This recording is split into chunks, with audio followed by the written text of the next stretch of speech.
नमस्कार मंडळी, आपले मेकॅनिक चॅनलमध्ये सहर्ष स्वागत आहे. मागच्या आपण ट्रिपला गॅस्केट खोललं होतं हेडला. आता हेड रेडी वगैरे करून गॅस्केट फिटिंग केलेलं आहे. हे ग्रीव्स कंपनीचं गॅस्केट आहे. हे ग्रीव्स कंपनीचं इंजिन आहे. आता फिटिंग चालू आहे. फिटिंग झालेली आहे. आता टॉर्क द्यायचं आहे. कारण की टॉर्क असतो नसतो, तर टॉर्टामीने काय होतं आहे, टॉर्क चारी बाजूने कळलं गॅस्केट पूर्ण प्रेस होते. याच्यात पाणी उतरल्यामुळे नोझल पण साफ केलेलं आहे. तर नोझल पण साफ करून त्याचे पण ॲव्हरेज वगैरे फायरिंग बिरिंग व्यवस्थित येते.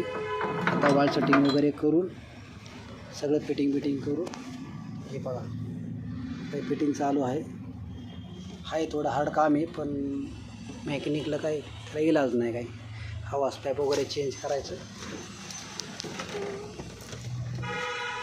तुम्हाला या मेकॅनिक चॅनलमध्ये कसं वाटतं ते सांगा. सबस्क्राईब करा, लाईक करा.